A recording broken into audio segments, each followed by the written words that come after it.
प्रभाग क्रमांक 10 मध्ये लोकशाहीचा पराभव, धनशक्तीचा विजय. निवडून आलेले काँग्रेस नगरसेवक केवळ ठेकेदारीच करणार, माजी नगरसेवक विजय पवार यांचा घणाघाती आरोप.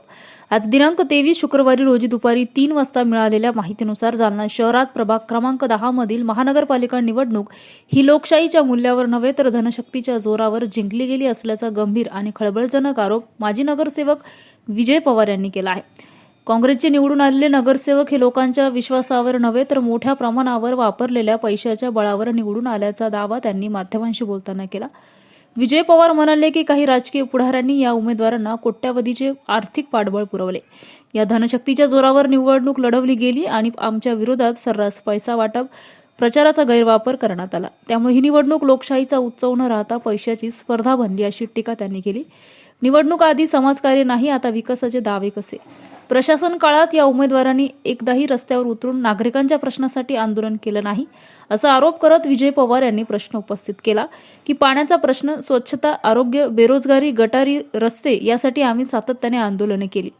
पण आज जे नगरसेवक निवडून आले आहेत त्यांनी प्रशासन काळात कोणते जनहिताचे काम केले? मग आता विकासाचे दावे कोणत्या तोंडाने करणार? नागरिकांनीच पुढे येऊन नगरसेवकांचे मनगट धरावे, प्रभागातील विकास कामे प्रत्यक्षात व्हावीत, यासाठी नागरिकांनी जागरूक राहण्याची गरज असल्याचं सांगत विजय पवार म्हणाले, आता नागरिकांनी नगरसेवकाचे मनगट धरून कामे करून घ्यावीत, अन्यथा हे लोक सत्तेत गेल्यानंतर फक्त ठेकेदारी, टक्केवारी आणि स्वहिताचे राजकारण करतील, असा गंभीर आरोपही त्यांनी केला. लोकांचा पाठिंबा आमच्यासोबत, लढा सुरूच राहणार. आपल्या पराभवाबाबत बोलताना विजय पवार म्हणाले की प्रभागातील मोठ्या संख्येने मतदारांनी आपल्याला पाठिंबा दिला, मात्र निवडणुकीत प्रचंड प्रमाणावर वापरलेल्या धनशक्तीमुळे पराभव स्वीकारावा लागला. हा पराभव वैयक्तिक नसून लोकशक्तीचा पराभव आहे. मात्र जनहितासाठी लढा थांबणार नाही, नागरिकांच्या हक्कासाठी आवाज उठवत राहू, असा ठाम विश्वास त्यांनी व्यक्त केला. नमस्कार. सर्वप्रथम मी सर्व प्रभाग 10च्या नागरिकांचा आभार व्यक्त करतो, ज्यांनी मला भरघोस मतदान दिलं. 3463 मतदान झालं मला. खरं म्हणलं तर हे धनशक्तीमुळे माझा प्रभाव झाला.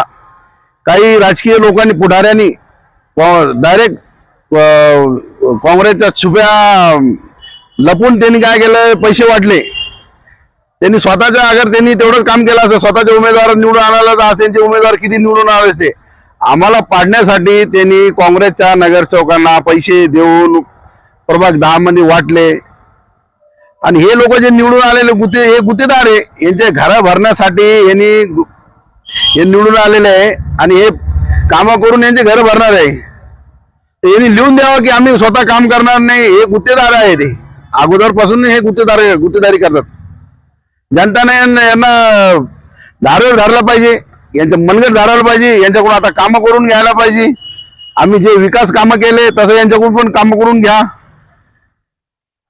मागे पण प्रशासन लागलं होतं, नगरपालिका होती, 4-5 वर्ष जे प्रशासन लागलं होतं आपलं, त्या लोकांनी काय काम केलं यांना जाब विचारा ना.